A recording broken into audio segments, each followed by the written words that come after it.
The plane crash that killed a rising star in the world of music and film. Reaction today after Aaliyah and 8 others were killed when their plane went down. Good evening, I'm Lauren Glassbergen for Sandra Bookman. And I'm Tim Fleischer. And just like that, a rising star's light was snuffed out. Aaliyah's life was short-lived, but in her short 22 years of life, she achieved what most couldn't. Aaliyah had the face of an angel and the voice to match. She was the precious jewel of R&B. Her career took her to heights that were unimaginable, and she was on her way to being the next big superstar. But even though she achieved a lot in her short time here, she went through a lot of hardships and trauma along the way.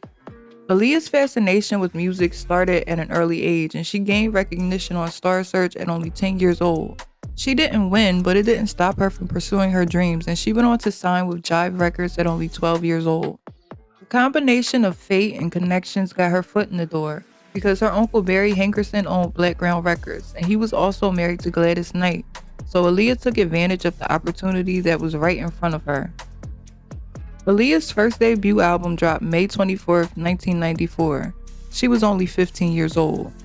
She also secretly married R. Kelly, and she was only 15 years old. Aaliyah carried this heavy secret to her death. Aaliyah recorded her first album with R. Kelly under the instruction of her manager and Uncle Barry Hankerson. He introduced them when Aaliyah was only 12 years old, and she sung for him.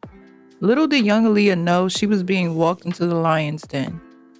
From January 1993 to February 1994, Aaliyah and R. Kelly worked on Age Ain't Nothing But a Number, and her album name wasn't a coincidence. They say art imitates life, and Aaliyah found herself in a sick and twisted love affair with R. Kelly, who was 28 at the time. Aaliyah had a certain vibe and mystique to her. She was never marketed as the young, innocent teenage girl that she truly was. She was mysterious, daring, and sensual while still being the cool girl. That's a hard balancing act to pull off, but Aaliyah had a magnetism that sometimes attracted the wrong people, predatory people. Under all of the beauty, cool, and mystique, Aaliyah was still a teenager, naive and easily swayed by people she thought had her best interests. There were so many red flags when it comes to Aaliyah and R. Kelly. Album cover, the strange interviews they did together, the song. R. Kelly even went on stage at an award show and thanked only 2 people, his mother and his best friend Aaliyah.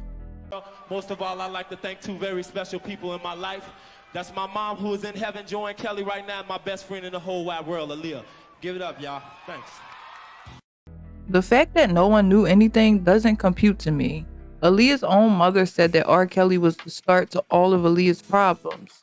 It was alleged that Aaliyah found out that she was pregnant by R. Kelly, and she ended up running away from home and telling him this news. This, of course, put R. Kelly in a panic, and he came up with a scheme to marry her. He also bribed a government worker to make Aaliyah a fake ID. He thought marrying Aaliyah would make him exempt from any legal troubles.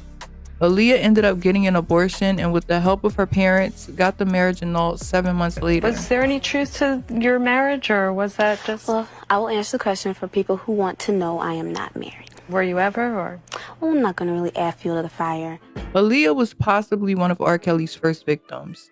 The things he did to Aaliyah created a pattern that he would carry on with other victims in his life. R. Kelly controlled every aspect of her life. He made her wear baggy clothes, and she was often seen rocking sunglasses to hide her eyes. And some would say this was the style back in the 90s, but I think it was R. Kelly's attempt at trying to exert control over her.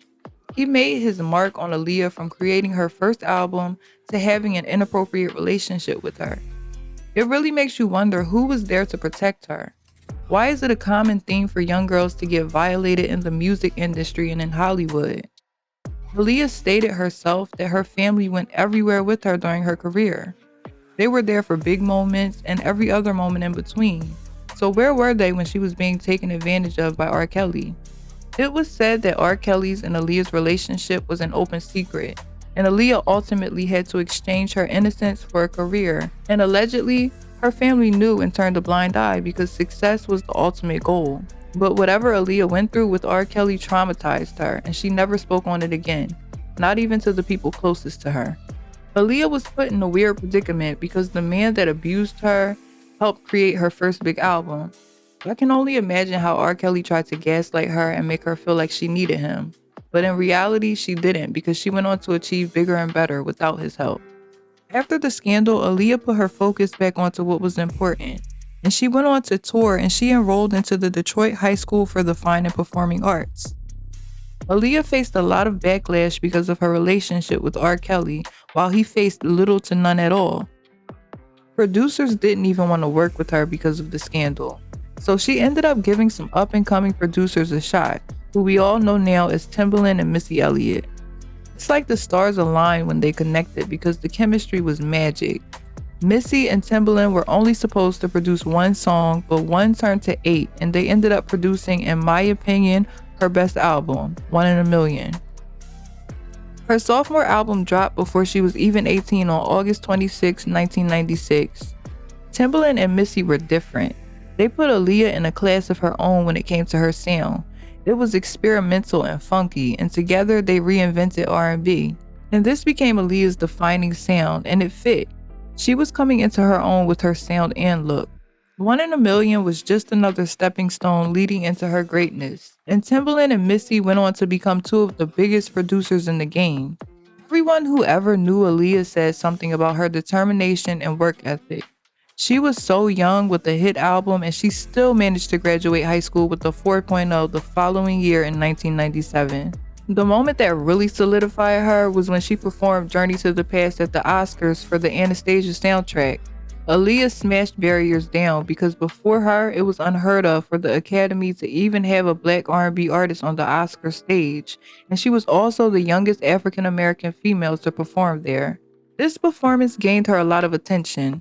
Aaliyah had a 5-year break between albums, but this was a prominent time for her because she was prepping herself for megastar status, and she released one of her biggest hits during this time.